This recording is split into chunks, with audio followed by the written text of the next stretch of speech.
معاملات مزید بگڑ رہے ہیں روز بروز.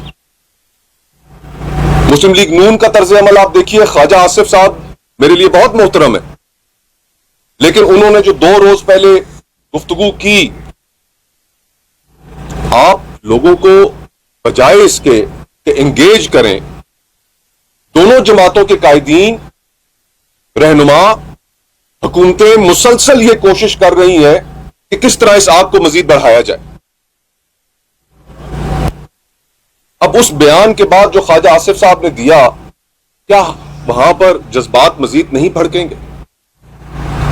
حکومتوں کا تو کام ہوتا ہے کہ وسعت قلبی کے ساتھ بہت سی چیزوں کو اپنے اندر سمو لینا، لیکن یہاں پر تو الٹا کام شروع ہے. یہ تمام چیزیں ہمارے لیے بہت تکلیف دہ ہیں،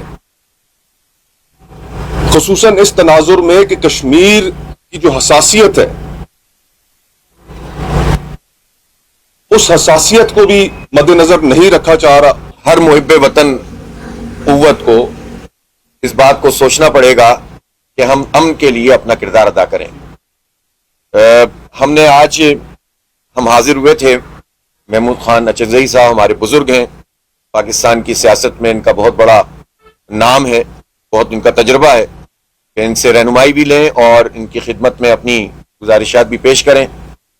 ہم نے ملک بھر کی صورتحال پہ بات کی ہے، بلوچستان کے صورتحال پہ بھی بات کی ہے، لیکن ہم یہ چاہتے ہیں کہ ایک نقطہ جو اس وقت آزاد جموں و کشمیر کے حوالے سے ہے، اس کو ہی ہم میڈیا میں فوکس رکھیں. جماعت اسلامی نے پیشکش کی تھی کہ ہم اس ساری صورتحال میں کوئی میڈیشن کر سکتے ہیں، ثالثی کا کردار ادا کر سکتے ہیں. ثالثی کے لیے یہ بات بہت ضروری ہے کہ فریقین اتفاق کریں، کہ جن دونوں کے درمیان قضیہ ہو وہ اتفاق کریں. لیکن ہم اس اتفاق کو کب تک ڈیلے، یعنی اس کوشش کو کب تک ڈیلے کر سکتے ہیں اس بنیاد پر کہ کوئی دونوں فریق جو ہے وہ اس میں اتفاق نہیں کرتے. چنانچہ جب ہمیں جوائنٹ ایکشن کمیٹی کی طرف سے اچھا رسپانس ملا، خیر مقدم کیا گیا ہماری اس پیشکش کا، تو پھر ہم نے کہا کہ ہم اپنی کوشش کو شروع کر دیتے ہیں. اب وہ مرحلہ ابھی باقی ہے جس میں ہم حکومت اور جو بھی متعلقہ ادارے اور حکام ہیں ان کے ساتھ بات چیت کر کے کسی طرح سے کوئی راستہ نکالیں. مشکل کام ہے، لیکن ملک کے لیے اور اپنے ہم وطنوں کے لیے، کشمیر کوس کے لیے یہ بہت ضروری ہے کہ اس میں کوئی رول ادا کیا جائے.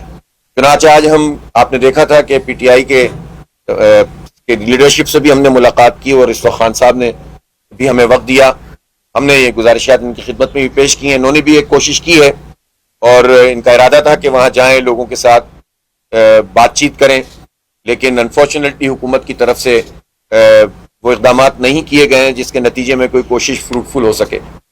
لیکن ہم مایوس نہیں ہیں، کم از کم جماعت اسلامی نے اس بات کو طے کیا ہے کہ ہم اس میں پیش رفت کریں گے اور جتنا ممکن ہو سکے کنسنسس حاصل کرنے کی کوشش کریں گے.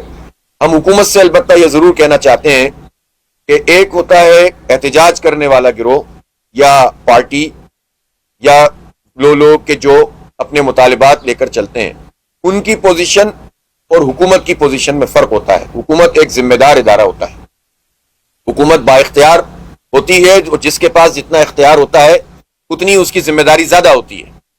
چنانچہ یہ نہیں ہو سکتا کہ حکومت یہ کہے کہ چونکہ وہ یہ نہیں کر رہا ہے تو لہٰذا ہم یہ کریں گے. بات یہ ہے کہ اگر امن قائم نہیں ہوگا تو پاکستان کا کیا میسج جائے گا. بات یہ ہے کہ آزاد جموں و کشمیر میں آئندہ جمہوریت کا کیا مستقبل ہوگا. بات یہ ہے کہ وہاں کے عوام میں جو نفرت پیدا ہو رہی ہے وہ اس نفرت کا ازالہ کیا ہے. کہ جب ہمارے پاس ان سوالوں کے جواب نہیں ہے تو پھر چاہے کچھ بھی ہو ہمیں مذاکرات، بات چیت اور امن کے حوالے سے ہی آگے بڑھنا ہوگا. البتہ ہم یہ بات جانتے ہیں، ہم سب اس بات سے واقف ہیں کہ پاکستان کے فریم ورک میں رہتے ہوئی بات ہوگی. ایسا نہیں ہو سکتا کہ ہم وہ نیریٹو اختیار کر لیں کہ جو پاکستان مخالف نیریٹو ہے. لہٰذا جوائنٹ ایکشن کمیٹی سے بھی ہماری پہلی بات ہی یہی ہے کہ اس نیریٹو کے ساتھ تو گفتگو آگے نہیں بڑھ سکتی.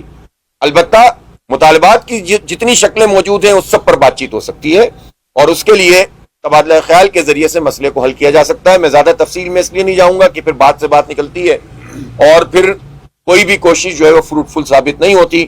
اللہ کرے کہ اس کوشش میں اللہ برکت ڈال دے اور لوگوں کے دلوں میں یہ بات اتر جائے اور کسی طرح آزاد جموں کشمیر کے جو یہ خراب حالات ہیں وہ بہتر ہو جائیں. دیکھیں ابھی ہم نہ اس سارے موضوع پر بات نہیں کر رہے ہیں، اس لیے کہ جب ہم اصولی بات یہ ہے کہ الیکشن ہونا چاہیے اور صحیح ہونا چاہیے. دیکھیں یہ جو سوال ہے نا وہ بہت بنیادی سوال ہے جو خان صاحب نے کیا کہ بھائی پہلے بتائیں کہ حالات یہاں تک پہنچے کیوں. اس لیے لوگوں میں یہ انریسٹ کریٹ ہوتا ہے جب آپ مینڈیٹ کا احترام نہیں کرتے. جب آزاد کشمیر کے لوگوں کو یہ بات پتہ ہوگی کہ جس کی یہاں پر حکومت ہوتی ہے پاکستان میں اسلام آباد میں اس کی حکومت مظفر آباد میں بنتی ہے تو پھر کیا معنی رہ گئے کسی پارٹی میں شامل ہونے کے اور کسی پارٹی کی بنیاد پر الیکشن لڑنے کے.